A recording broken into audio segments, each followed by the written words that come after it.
Hey folks, welcome back. Tonight I'm working on a scramble and solve of the Bananacus, a cute little puzzle based on the classic Astrolabicus puzzle. This was designed by Oskar van Deventer and mass-produced by a company called Brainwright. Please check my other video, which I'll link in the description, to learn some more about this puzzle, which is fun when it works properly. I'll say that. What I found is that while I was able to get quite some interesting sequences of moves going the other night when I was playing with this puzzle, when trying to do a solve, maybe, I don't know, slightly nervous because the camera's on or something, I find it quite difficult to get certain states of the puzzle to cooperate. Balls get stuck and catch really easily. I thought I'd cracked it when I found some plastic flash from the mold, so extra plastic from the manufacturing process, and I scraped it off. And it seemed to improve things at first, but that didn't last. But I think this is reasonably scrambled. I spent ages in the first take of this video scrambling, and it just wasn't very interesting to watch. So now we'll just skip ahead to the solving bit. So what I've learned about this puzzle so far is that I should try to use the more mobile states with longer paths to bring together large chunks of each color. Then when I end up with isolated balls, I can use these end segments to collect balls together. So I'll stack, say, some reds down here, put some reds over here that need to move on top of them, and then swap back after I move down like that. So that helps me to collect colors of the same beads together.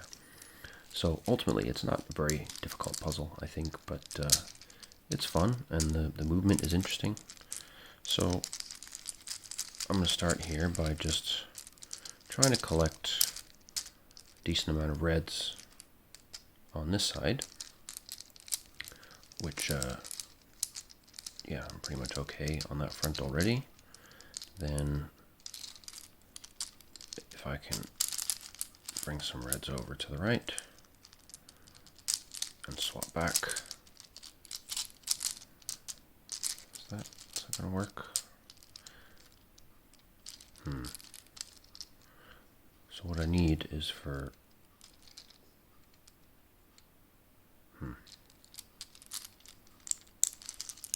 Let's think about this.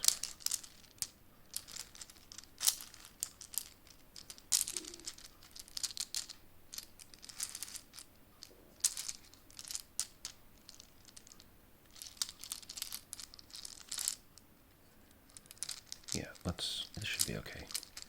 So, if I bring these greens over,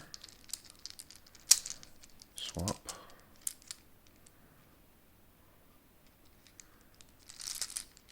and then bring these reds to this half. Does that do anything? Not really. Ooh, okay, this is more promising. So we've got all reds on the left here, except for one. Mostly greens. So, what can I do? If I make this all reds,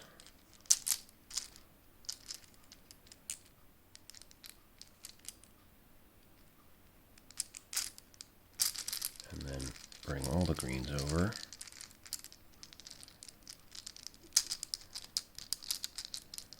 swap,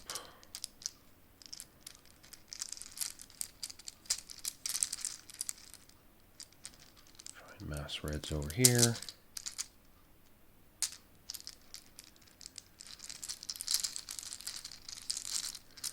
now this is good, I think, because what I can do is so this will be my red side.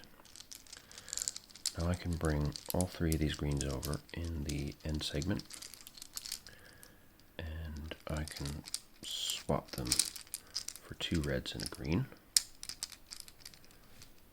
Go on, camera. But this is always a bit challenging to get these guys aligned. So let's try Oh, so close.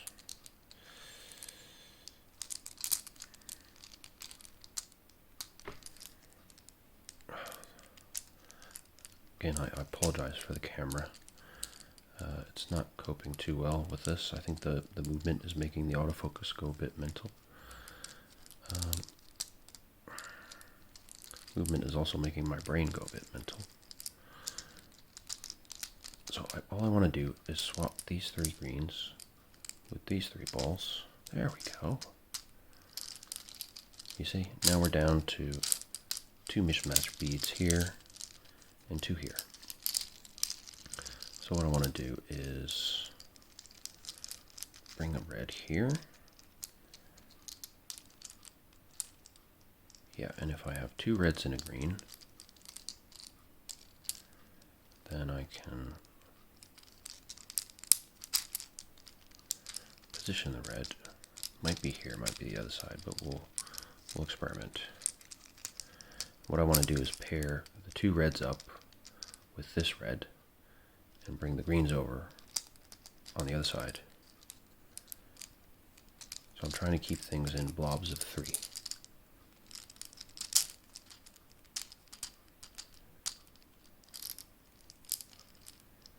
Yep, and then I just move these reds. Bang. You see? Now I can do the same again and solve the puzzle, hopefully. So, 1 green.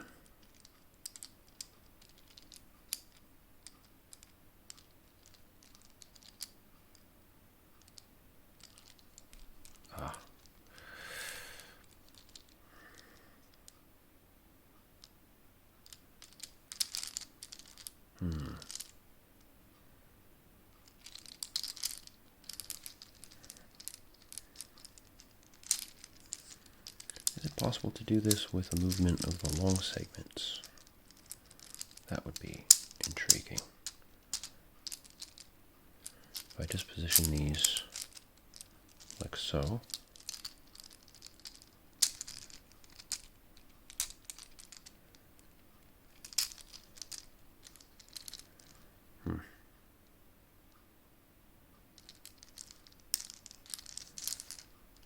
So I roll this over.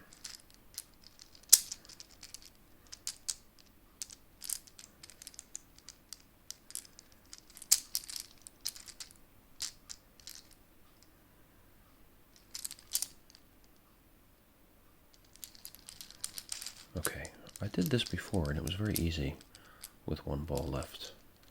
And now I'm confused. Not sure why. Let's just try stuff. If I bring those 3 over. Oh, yes. Okay. See, late at night you start making silly mistakes. So I bring this red here.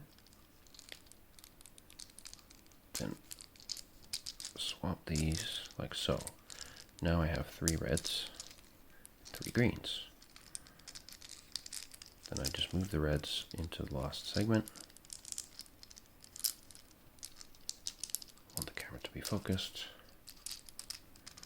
And the puzzle is solved. There we go. Beautiful.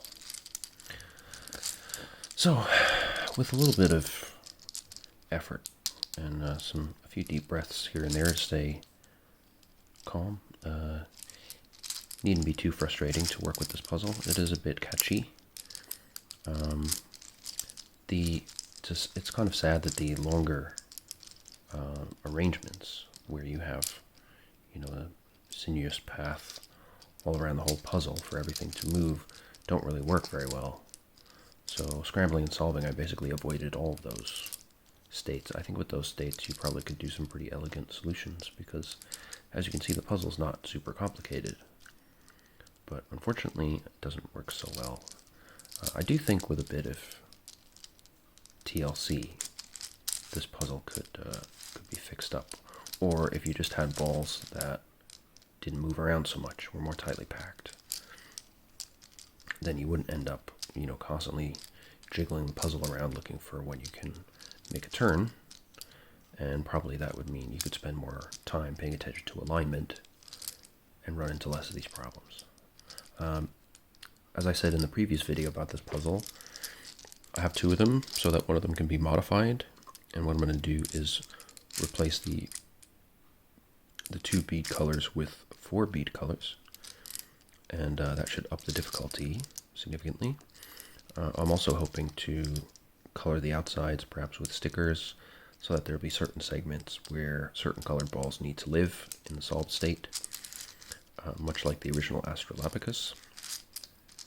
So once I'm able to do that, I'll take a little bit of time to get the parts and stuff that I need, different colored plastic balls and so forth. But once I get that arranged, then I will come back and do another scramble, well, solve at least, and hopefully I'll have figured out how to improve the movement in the puzzle in the process. I still recommend it because there are no mass-produced variants of the Astrolabicus other than this that are available right now. But I think if you have a significant interest in this style of puzzle and you got a little bit of money in your pocket, check out Oskar van Deventer's videos on his other Astrolabicus variants. Contact him to arrange a pre-built puzzle if you need to, or if you want to build it and color it yourself, you can buy them from iMaterialize or Shapeways and assemble them and color them however you like. But you'll see that those puzzles are much more complex than this one. Some of them pretty astoundingly so, and yeah, you definitely have a pretty unique puzzle for your collection. And Bananacus, I think, is a great thing to get, not just to have a taste of the Astrolabicus for $8, but also as a target for modifications. I think with a bit of work, you could do a lot of interesting things with this puzzle. So that's a quick solve of the Bananacus. Sorry for stumbling over the last step of the solution there for a bit, but late at night, my brain not working at full capacity, I suppose, but we got there in the end, and yeah, it's a fun little solve. So, hope you enjoyed. I'll put links in the description on where you can find more information about the Bananacus and the other Astrolabicus variants. And for now, take care and see you next time.